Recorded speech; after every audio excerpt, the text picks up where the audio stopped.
गरीबों के जो पैसे हैं वो खाते में डालेंगे।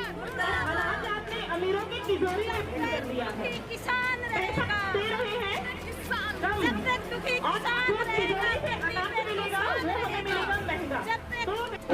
जी देखा जाए तो 8 महीने आज पूरे हो गए किसान आंदोलन को। आज महिला संसद यहाँ लगाई गई है, क्या एजेंडा रहा आज का महिलाओं का? नहीं, आज का जो हमारा जो आवश्यक वस्तु अधिनियम है उसको लेके मुख्य एजेंडा हमारा उस पर चर्चा हो रही है, क्योंकि आवश्यक वस्तु अधिनियम का जो है वो घर के बजट से घर से तो वो तमाम किसान पे प्रभाव पड़ता है, घर के बजट पे प्रभाव पड़ता है, उपभोक्ता पे प्रभाव पड़ता है। तो बहुत महत्वपूर्ण टॉपिक पे हमारी ये महिलाएं आज यहाँ चर्चा कर रही हैं। जिस तरीके से देखा जाए अभी महिला एक जो है मंत्री ने जो है किसानों को ऐसे शब्दों का इस्तेमाल वो दुखद, क्या कहेंगे आप? वो दुखद है। इस तरह की भाषा का सब व्यक्ति प्रयोग नहीं करता, उनको अपने शब्दों पे ख्याल रखना चाहिए।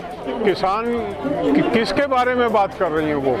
ये किसान अन्नदाता भी है और ये किसान के बेटे इस देश के सुरक्षा का भार अपने कंधों पे लेते हैं। 2 महत्वपूर्ण कार्य किसान करता है, वो बच्चे पैदा करता है, जो बच्चे उस बॉर्डर पे गर्मी सर्दी और बरसात में 12 महीने खड़े होकर सेना के सीमा के प्रहरी हैं, जिनकी वजह से हम चैन की नींद सोते हैं, उसका अपमान कर रहे हैं। इस तरह का अशोभनीय कार्य उनको नहीं करना चाहिए और उनको सार्वजनिक तौर पे इस पे माफ़ी मांगनी चाहिए। जैसे देखा जाए संसद के अंदर इस समय वर्तमान सरकार ने झूठ बोल दिया कि ऑक्सीजन से इस देश के अंदर मौतें नहीं हुई। इसी तरीके से किसानों को भी बोल दिया कि अभी तक ऐसे 800 किसान नहीं मरे। ये सब झूठ है, क्या देखिए, मतलब ये इनकी बेशर्मी।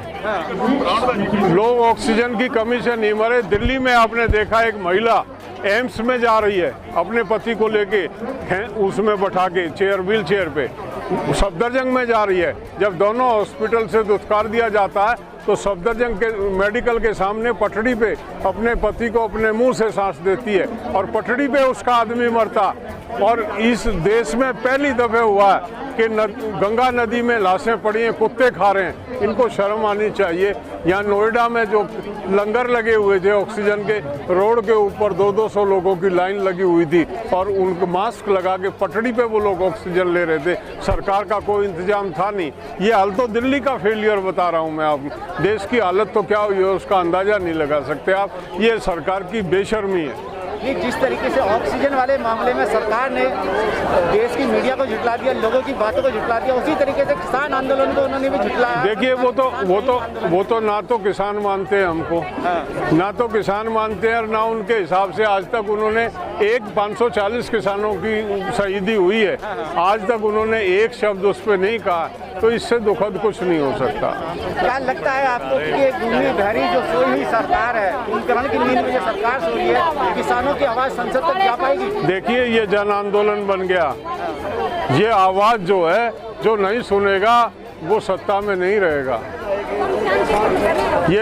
ये किसान की चुनी हुई सरकार है। किसान को अपमानित करके ये लोग नहीं रह सकते। क्या आपको लगता है युगवीर जी, जिस तरीके से आपने बंगाल के अंदर जाके जो है वहाँ चुनाव में जो है पलटवार करने की कोशिश की और ममता बनर्जी को समर्थन दिया और जो है चुनाव में सरकार भी उनकी बनी, क्या उत्तर प्रदेश में भी ऐसा? ममता बनर्जी को समर्थन नहीं दिया।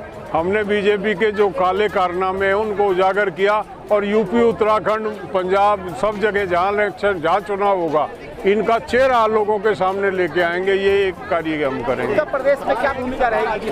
हम इनका चेहरा उजागर करेंगे। ये जन विरोधी सरकार है, ये किसान विरोधी सरकार है, ये मजदूर विरोधी सरकार है, ये नवयुवकों के रोजगार को खा गई वो सरकार है। क्या आपको लगता है कि आपके जो ये कृषि कानून है ये रद्द होंगे या नहीं होंगे? निश्चित तौर पे। कब तक उम्मीद है? क्या मैंने ब्रिटेन में एक आंदोलन चला था जो 23 साल चला था कृषि कानून को रद्द कराने के लिए। तो 23 साल का तो रिकॉर्ड है। हम तो 23 साल के लिए तैयार हैं। आज आपको 8 महीने हो गए। 23 साल में हुआ था वो काम। क्या कहना चाहेंगे देश और दुनिया के लोगों से अगर किसान आंदोलन को समर्थन देना? देखिए, मेरी यह है कि ये किसान ने एक उस सरकार का जो जन विरोधी सरकार है, जो पूंजीपतियों की दलाली करती है, उसका चेहरा उजागर कर दिया। सब भाई समझें, लड़ाई केवल किसान की नहीं है। उत्पादक के साथ उपभोक्ता भी मरेगा, कंज्यूमर का भी जो है आखिरी तलवार कंज्यूमर के गले पे पड़ेगी। साथ आ जाएं और लड़ें और छुटकारा पालें इससे।